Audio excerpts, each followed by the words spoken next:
Kukura ke o whangai pē ngai whataputa o peu whaawhake atu. Kau whenke whamatala I mua ai profora koe ni na Matiu vai hongo furu ai au pehe. Pe au kau mo luke. Ai au koe anunga hi profora tahta whaitatau ngahi kosperi si o whataha koe ango luke. Ai au ko Matiu vai hongo furu sto whao pehe. O te mo mahalo na ko hau ke velo mai ha merino ki whonua. Nai kai te hau ke vereo ki mai ha merino ka ko here tā. E ka hae winga here tā koe ni. Ka mai si isu nai hau ia ke velo ki mai. Nai kai nai koe penise nio merino ke hau o mai e merino ke te tau tō. Ko ne winga ke ha a here tā koe ni. Hau ia ke velo ki mai ki mamani. Rai pito whawhi uia mai ka te au e ni e whiui koe ni. E ves koe ni. Me whakakau kau e pehe hau a si isu ke velo ki mai here tā. Koe ngai mea lahi e whā, o whamatala pekea si isu, I ngai vesi hoko atu pe koe ni, e tūkunga koe ni, tūanga koe ni, fo I vesi koe ni, unau toko ni, kena whaina hino te tau tolu, a here tā na hao mo si isu. Aia, ko here tā fo koe mea tā mate, koe mea ke tu usi, ai koe whatongia ia, koe here tā. Koe potwholofola koe ni a Matiu vai hongo furu, tala noa ia si isu, ki ngahi whainga taa koe, ai koe e whihangahangai, mo ka apostolo, mo ka kristiani, mo ka nau tolu kotoa pe, te nau puke ke he eko si isu kraisi he ngai kuanga kotoa pe. Pa te nau tuahake ke malanga ake kosperi preanga ai otua, o nau talake ka kai kuofi mai preanga otua, ai fuko uhinga preanga ai otua, koe preanga ai otua, koe hoko mai ai tu I preanga ai ko si isu kraisi ke whai whakamo ui. Ai ni koe nai whai e kāre vare he kolosia tau mo ui ai. Pea tene toi hoko mai, koe ui ke whakamau, ai pekia, ai kau mo ui, mo kau pekia. Koe huinga koe puranga I otua, puranga whai whamo ui, puranga tene whai ho tau whakamaua, I ngata tai. Paona uinga ia, koe kosperi una malanga ke kau apostolo. Ai kosperi kau talanga si isu te kina tole Matiu vai hongo furu, ves fitu, kina o tala o pehe, whanongonongo o pehe, ko ofi puranga he vani, koe ape koe whanongonongo e siasi I he ahon. Koe whai whamo ui e si isu, mo ne whai whakamau, tūnu kumai. Whainga sia ahoni ke tu usi ne whai whakamau, ngai nau tāria ngai mea ngai ka whakasoto mā, ngai urunganga ta whakautua ko iahe, ko kei kei tui ka kaia ke pureanga I otua. Nofu na toto kua whamama whai whakamu ui ai otua, kai ke nauhanga nau toto e tāri, ko tau otua koe na hau whai ho tau whakamu, uhinga ni hau whai ho tau whakamu ui he kolosi, koe uhi he tene whai ho tau whakamau, ko tau hau a ngai me whakamau, tane whakotu ma tau tau I he kolosi. Taike, tukunga I tu ai potwholofola koe ni. Aia, kuerewa ngai mea lahi e whā, koe ngai pehe si isu, na hao ke o mai here tā. E whakata vesi tolu ni ma, o kone pehe, seuke, nā ko hau ke whakavaha, ha tangata ke ne tamai, ha whiwhine ke ne whae, ha taahine ke whae, a hono hospitality, pe e hoko ai koe ngai whiri o a tangata, a hono kau nofu anga. Ai ko fuirea ma mafa ai pe na ko hau ke whakavaha. Ko urak whatongia here tā na hau mo si isu. Ko here tā ke tu usi a ki tau tolu me tau ngahi whamiri. E koe ha. Sai ka pari whakaukau pe ke taimina e whai e si isu e ni ngai whawhai whikau. Ta mai ke te tau tolu e ne e taimi e maa ke wahe tolu pe he. Nei hau hono whamiri o nei a mere mono ngahi toko ua. Ko nau o mai o tutu ui tua. Ko hui he nau whanongo o pehe. Nau pehe nau toko sisu o ia te ia hawha aike. Mā ke vai tolu e. Hau ne whae mno ngai toko ua. Nau tutu ui tua o nau whikawan. Ke hui mai. Ke hui ia. Ko hui mena nau pehe o ia te ia hawha aike. Sio. Ia betaimi e pehe ma tau mo hui. Tau tau maa ngai kosperi. Ko hui voke ilo lahian ke te tau tolu ia tau ngahi tō whawhini, tau ngahi toko ua tamai mo e whae. Pa te nangana tolo lau I COVID ki tau tolu. Pehe si isu kura ki here tā, tu usi ki nau tolu ia tukuangi. Ko uka ko inga ki tau whihia ka te ki nau tolu. Ko inga pe, he kei hai ki tau tolu ia e ki nau tolu. Hanau whainga tukua ki COVID, whai ki te tau tolu, ngai mea e mo ui. Ko mea mau inga pe te whapau ke whato mala, ngai mea pehe nā ke whai e kuohiri. Kia ki nau tō. Ko mea mau inga abito pito, ka pau mātu unga te koe, ke nofo melino mo family. Ko huinga sisu. Hika ke tau ofan ke te nau tolu. Hange pe koia. Pau le tuku ni fae. Mononga he toko ua. Kai alu ia fae no malanga e gospel. Pe na mo ginau tolu. Na nau pehe mo ginau tolu ia. Oku ia te ia hafa aike. O te ke ofu. Apa hanga e ho family pe. E ho kau nofo anga. Eko bika kai o meu. Winga sisu. Kakai pe koe na mo tupu hake. Na mo nofa taha. O lau i kovi koe o pehe. O ke te koe hafa aike. O te ke whai moani koe lotu. Koe lau mari uri ia. Koe lotu loi ia. Mai mea pehe. Te nau whai ke te koe. Mon pehe whato mala. Whai ofa ke te nau tolu. Tāpua ki nau tolu. Rea rei ki nau tolu. Whai pe koe whakamerino i holoto ke te nau tolu. Moi moe ki nau tolu. Ke tuangi nau tolu ke whai koe. Ko ngā aue. Kono tuaki. Koe ngongore pa ke tu mao. I ngongore. Eia. Koe umea koe ni koe umea ni hoko. Tau whengi tau toke tau hiki he eiki. Koe whiri tau potanga pe te tau tolu. Koe whitu koe na tau tupo e tamai whae. Koe tau ngai tupo. Kono ua. Tamai si sui tau e vesi tolu fitu. Ko ia o kulahi e ne ofa ke ne tamai mo ne whae. E ne ofa ke te au. I kai tau e moa. Pea ko ia o kulahi e ne ofa. Ki ono foha. Mono ofe fine. He ne ofa ke te au. I kai tau e moa. Aia. Pe whamatala i besi isu o kau ki he whamiri. Hau mahu inga mea koe ni. O kai koe uhen ke tau tae ofa ke tau tamai me tau whae. Koe pewe kau e toi tapu ke tau whakapa apa ke tau tamai me tau whae. Po tika pui hanga si isu whae kai i fui mea koe. Koe hinga si isu ui. Hika ke tau tukuange tau tamai me tau whae me tau ngai whoa. Ke nau ta ofi ki tau tolu. Me he ofa ke eiko si isu krai. Sikono whatata to ton pene mea koe ni hoko e ahon. Tamai e wholoforai ke te tau tolu. Koe mea koe whakasotoma. Koe unganga ta whakaotua, koe unganga whakaria i e ao e otua.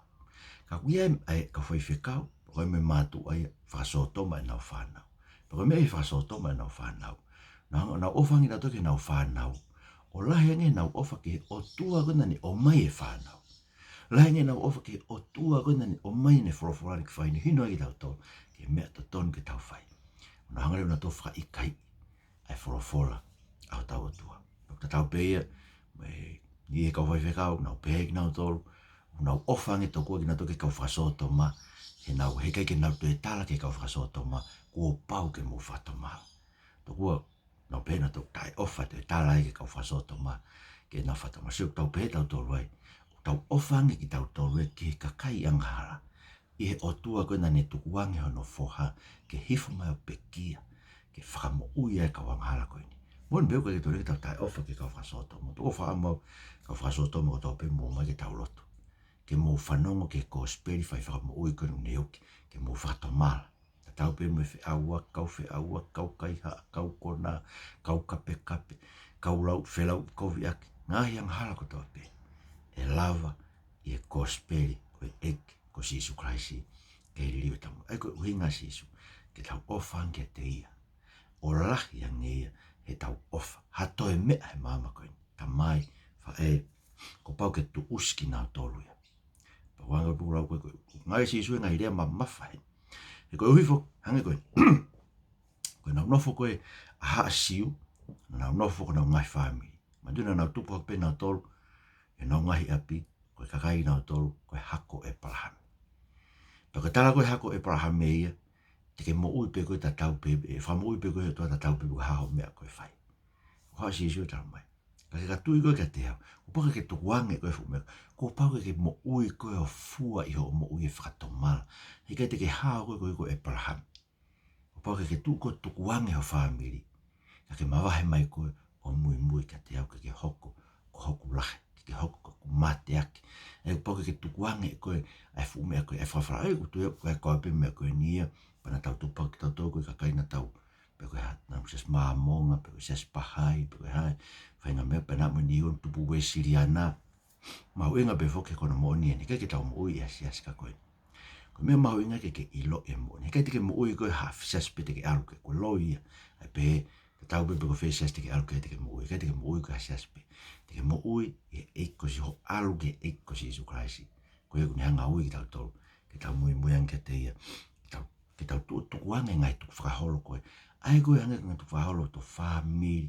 Pe ko nga ngai me pe ni ha ida to. Fo ka mo pe ke ka kai ko no ke no fo lo nga ka fa ka no ke no ngai sas ko no tali fa so to ma ni ko ngai family no ke no mal mal ngai sas fa so to ma o ku ia me ia ma ko no ki lakanga ang he si ma ko na to na hanga fo tu e si pe ko fare lotu no mana wasi no tu alu ko hena na ta fare lotu se ngai me e ku ia taula e tau mo ui ku e tau ke no fa fu loto a ku e tau au ha fa ta hai mo kau fa so to ma ke tau kwange tau to ka tau tu tau alu tau ofa ki tau to ke ki tu se tau to ke hele ta ku ngai sisu ko hele ta tu se te fare lotu ia tu se me family tu se me panga ia ko na tau li me tu se tu ki ai tau tu tau alu ko he tau alu to ku me e ko sisu kraisi asias ko malanga ia e fola mo uia e toa ki tau mo uia e fata mo se tau whanau ono ko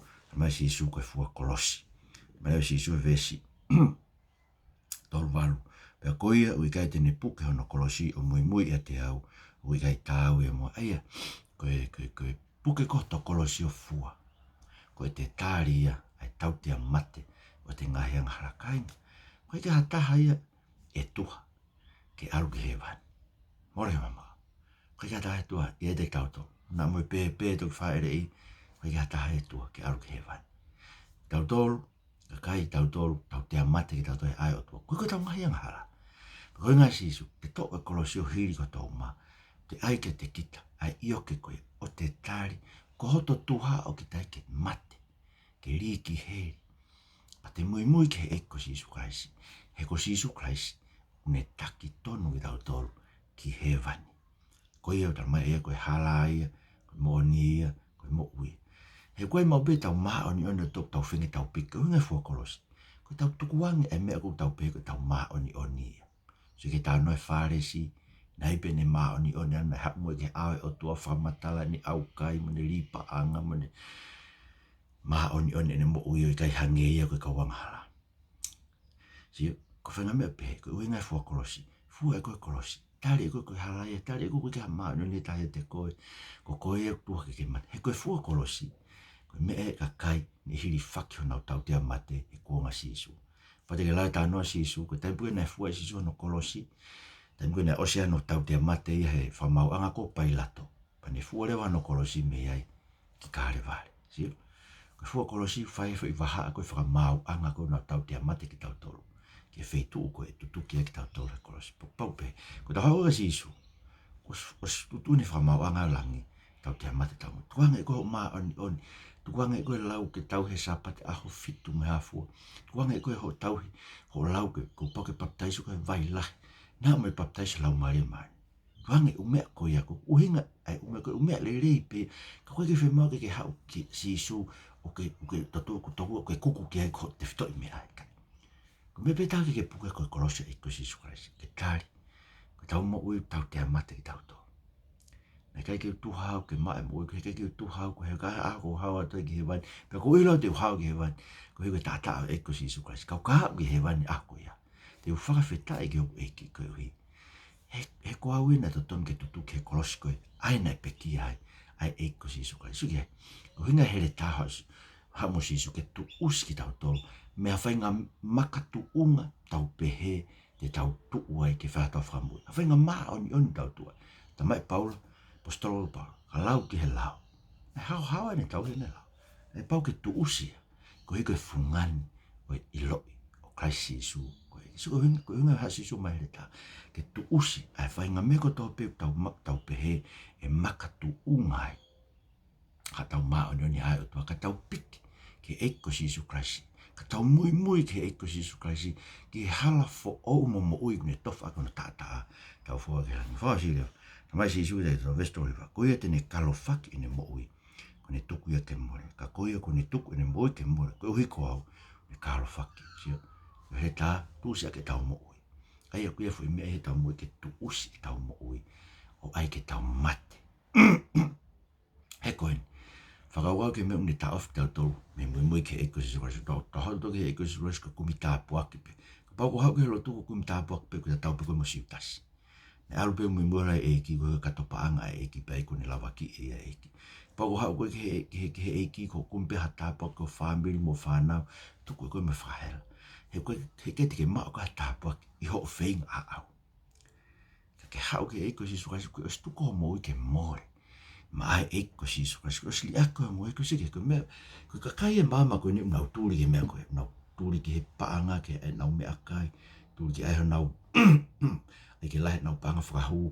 He panke nau ai ko men ko tu ulo ai whenga kosperi ko ne whakatu maari ai mamani ko he tui e kakai ko mea tonu tau whemau tau tolu ia ke whakatu maari e tau mo ui e mama ko ni paku he ani e tala mai ngai kosperi ko ni tala mai mo mai tui ke eiki ka mo tu maari ko ke hari riu mo ui ko ke hamalanga e whakatu malapa ko sege mo ui kakai ko ia ko ke whakatu mala nau whi aua ke pe nau tolpo nau whasio ke pe me whi aua ke nau whanau kana ua toko ke lotu o nau talanoa ke whakatu maari e mea.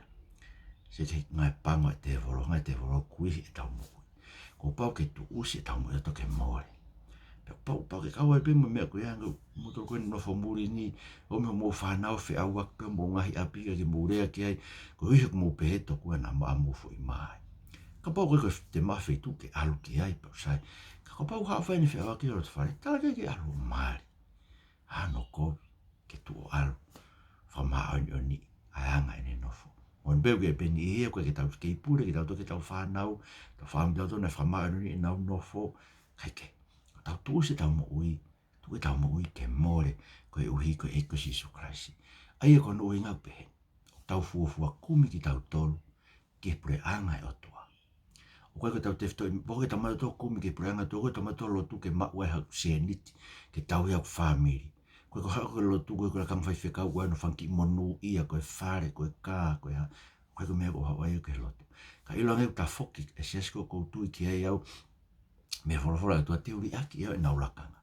Te uri ki au mea he kai o whemao e paanga koe ai kakai nau pou ke a whahinga mea o whenga ngai me whorofora e tua ke mai a ke peheto kua whaihoku tauhi a ke paanga ai kakai ta e lotu koe pa mo tai apasia o tua koe. Te uri aki eo no te uri ki au mea. He koe uhi, tu hau mo i te moe.